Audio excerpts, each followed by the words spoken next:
Welcome to PEP, ready to learn. English is easy, let the conversation turn. It's the Productive English Podcast. Listen to us chat, learn fast. Grab your coffee, take a break.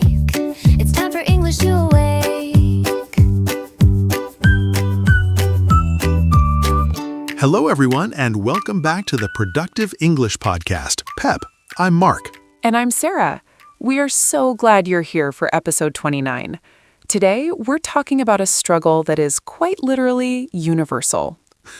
You mean the art of doing absolutely nothing when you have a mountain of work to do? Exactly. We're talking about laziness, or as psychologists call it, procrastination. Sarah, people often think I'm this productivity machine, but I have a confession. I am naturally very, very lazy. If I didn't have a system, I would probably spend my whole life on the couch. I think we all would, Mark.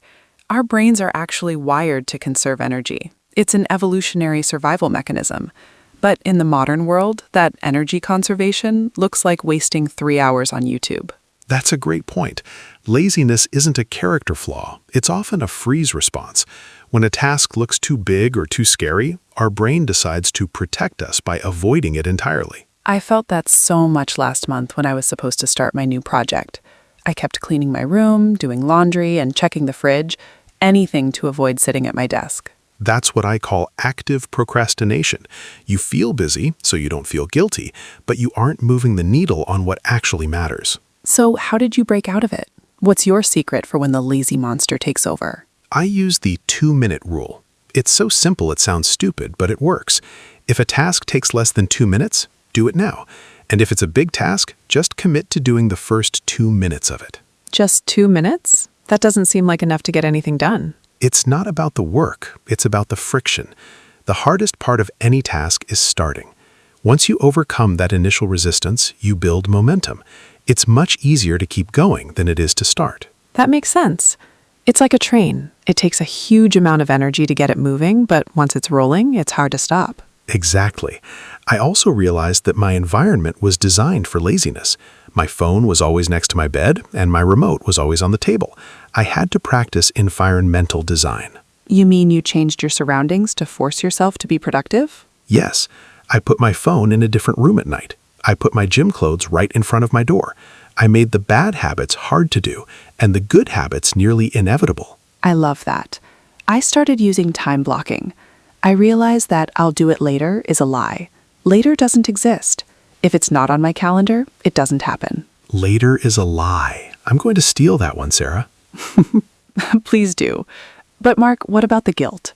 When people feel lazy, they often beat themselves up, which just makes them more stressed and more lazy. That's a toxic cycle. You need self-compassion. You have to accept that some days you will be low on energy. Instead of calling yourself lazy, call it a recharging phase. But then set a specific time to start again. This is so important for our English learners. Sometimes opening a textbook feels like climbing Mount Everest. It does. So don't try to climb the mountain. Just commit to reading 1 sentence or listening to 1 minute of this podcast. That's all. Small, incremental steps lead to massive results. And build consistency. Doing 5 minutes every day is 100 times better than doing 5 hours once a month. Consistency is the laziness killer. So to our YouTube community, what is the one task you've been putting off? That one thing that's been sitting on your to-do list for a week? Yeah, tell us in the comments.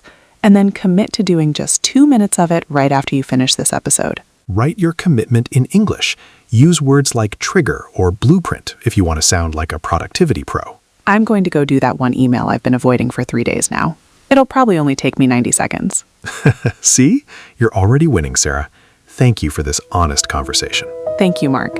And thank you all for spending your time with us. Now, go get started. Stay productive, stay intentional, and remember, just start small. We'll see you in the next episode. Bye, everyone. Bye. Hope you learned something new. Don't worry about perfection, just keep the flow.